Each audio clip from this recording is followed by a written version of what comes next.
They thought they could just take it. They thought my genius was a line item on their P&L statement. But when they tried to sell my Elias work, they triggered the ultimate fail-safe. For 3 years, I watched my brilliance simmer in lukewarm corporate purgatory, waiting for the day I'd snap. The coffee in my mug was always lukewarm, a perfect metaphor for the state of my career at Omnicorp. It tasted like burnt ambition and stale spreadsheets. For 3 years, that lukewarm feeling had been my constant companion, the low, persistent hum beneath the surface of every meeting.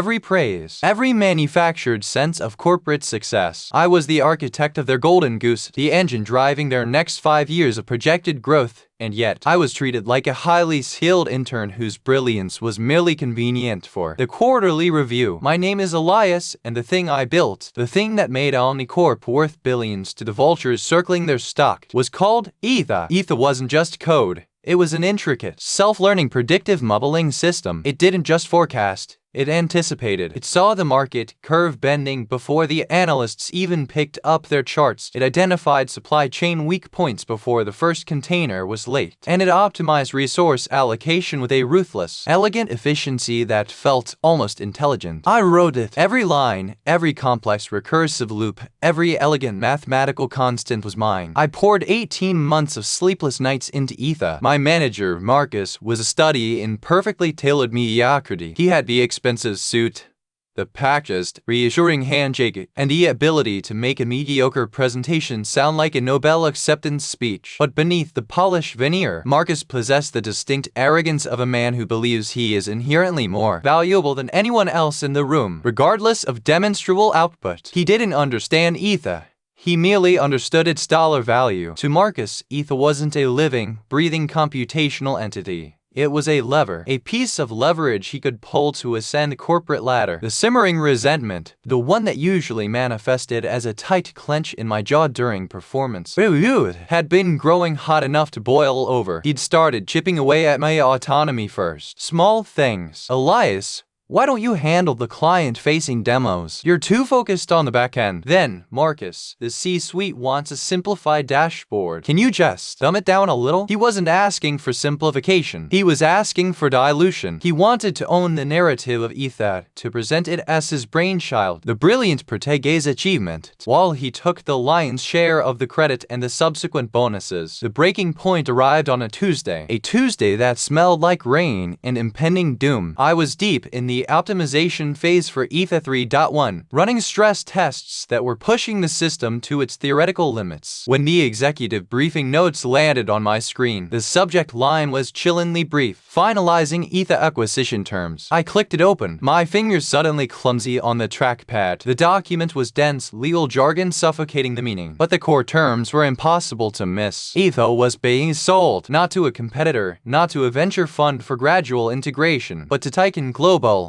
a behemoth known for aggressive, hostile takeovers. The terms stipulated a massive, upfront payment to Omnicorp, a payment that would catapult the stock price into the stratosphere. My stomach dropped through the floor of the office. This was it, the grand exit, the moment Marcus would sweep in, pat me condescendingly on the shoulder, and tell me, Elias, you've done phenomenal work. We'll make sure you get a generous golden parachute. I skimmed further, my breath catching in my throat. The clause was nestled under intellectual property assignment and executive compensation stipulations. It read, in bold, unforgiving print, all primary ownership and future residual royalties pertaining to the Aether framework, including all proprietary modules and underlying predictive logic, shall be exclusively assigned to Omnicorp, with a 75% distribution favoring executive management, as overseen by Marcus Bourne. 75% of the thing I built, the thing that was my life's work, was being cut out for the man who treated my genius like a corporate utility bill. The rage wasn't a sudden, explosive fire. It was a slow, deep, geological pressure building beneath the crust of my composure. It started in my chest, a heavy, throbbing weight, and spread outward, hardening my vision until the fluorescent lights seemed too bright, too garish. It wasn't just the percentage, it was the dismissal. It was the utter lack of respect for the craft. They weren't buying the algorithm. They were buying the headline. They were buying the story Marcus would tell. And they were paying Marcus handsomely to tell it. I leaned back in my chair, the leather squeaking in protest, and stared at the screen. Complaining would be weak. A protest email would be ignored. A meeting where I argued the merits of the Bayesian regression models versus the Monte Carlo simulations would be a performance Marcus could easily steamroll. Shouting would just make me look hysterical. No, this required surgery. It required precision. It required the ultimate, elegant, devastating act of ownership. I closed the document, clicked away from the sales prospectus, and pulled up the primary operational architecture schematic. Aether was a marvel of layered complexity. There was the data ingestion layer, the core processing engine, the predictive modeling suite, and the output visualization interface. Marcus and the legal team were focused entirely on the first three. They thought the final layer, the one that translated complex probability into actionable, boardroom-ready insights, was just a simple rendering function. They were fools. When I first designed Aether, I had built in a failsafe, a contingency for the inevitable moment when corporate greed would outpace technical foresight. I called it the Chimera Protocol. It wasn't a simple shutdown. A shutdown is messy. A shutdown is weak. The Chimera Protocol was designed to dismantle the system in a way that maximized chaos while simultaneously proving the irreplaceable nature of the original architecture. The sales contract stipulated the sale of Aether as it currently functions, but Aether, as I had programmed it, was never a static entity. It was constantly evolving, adapting, learning. The Chimera Protocol was the master key to forcing a catastrophic, yet entirely traceable reversion. I bypassed the standard diagnostic panel. I dug into the deepest strata of the code, the bedrock of the system, and found the access point. It was hidden within a nested subroutine that handled the error logging for the tertiary data streams, a place Marcus's team, in their haste to review the financial projections, had never bothered to look. My fingers flew across the keyboard, a frantic, almost manic energy coursing through my arm. I wasn't just typing commands. I was conducting an orchestra of digital destruction. First, I triggered the decoupling sequence. This instantly severed Aether's connection to the real-time market feeds, freezing its predictability. At the exact moment the acquisition lawyers were drafting the final purchase order, the system would still run, but it would be operating on fossilized data. Next, the recursive loop inversion. This was the clever bit. The algorithm was programmed to constantly refine its own weighting factors. By inverting the loop, I forced Aether to start reevaluating all its past decisions simultaneously, treating every successful prediction as a potential error that needed correction. Then came the payload, the core function of the Chimera Protocol, the forced, instantaneous recalibration of the proprietary predictive weights. This wouldn't just make Aether inaccurate, it would make it fundamentally unreliable. It would start predicting outcomes that were mathematically ludicrous, contradicting itself across different modules, spitting out probabilities that swung violently from 0.01% to 99.99% within the span of a single second. I took a deep breath, the stale office air suddenly tasting metallic, charged with ozone. The clock on the monitor read 3:17 p.m. Marcus was currently in a video conference, likely basking in the glow of a near-certain victory. I pressed enter. There was no dramatic explosion of digital fire,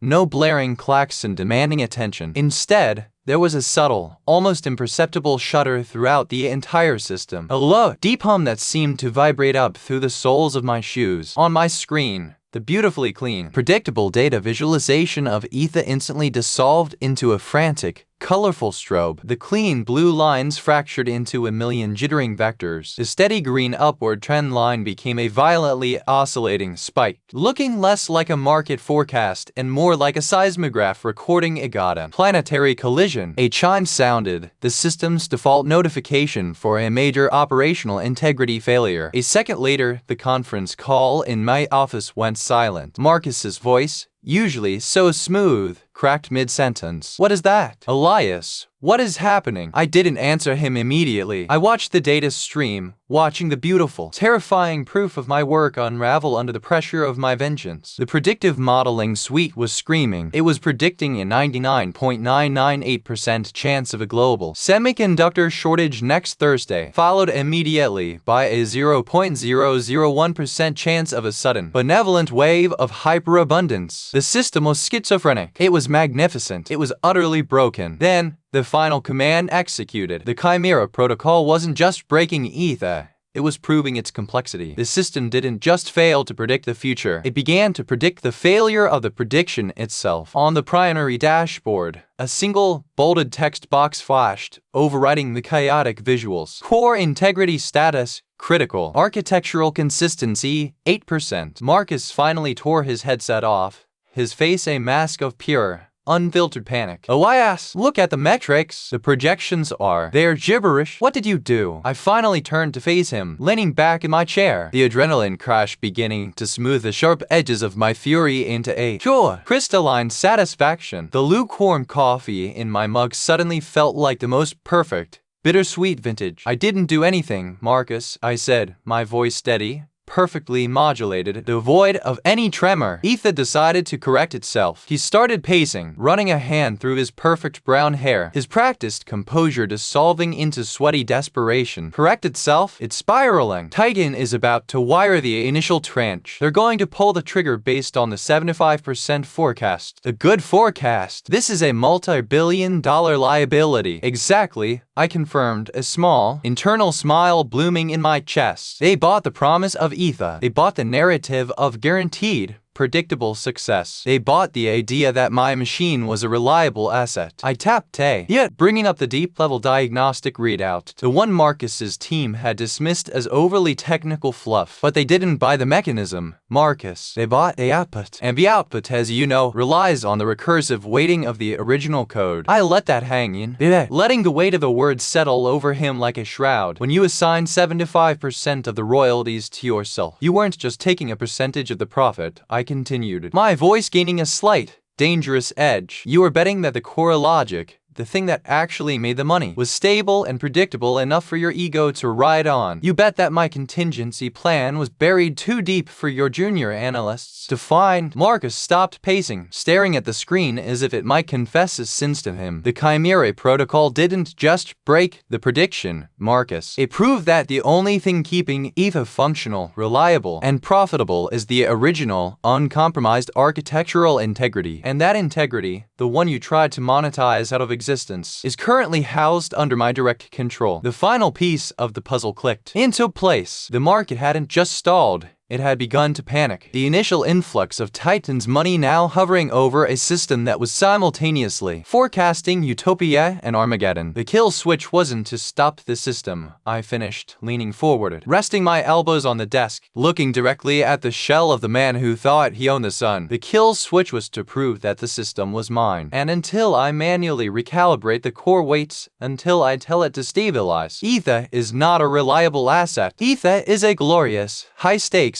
self-aware catastrophe. And you, Marcus, are currently holding the bag on a machine that is actively trying to predict the collapse of global finance, purely because you decided you deserved 75% of the view. The silence that followed was deafening. Marcus looked from the frantic, beautiful mess of the screen to me, the quiet man in the slightly rumpled shirt, and in that look, I saw not just fear, but a dawning, terrible comprehension. He realized he hadn't just fired a junior coder. He had signed away the keys to the kingdom to a ghost in the man, and that ghost was currently breathing down his neck, demanding a raise, and probably a corner office with a view. The lukewarm coffee suddenly tasted like pure, distilled victory.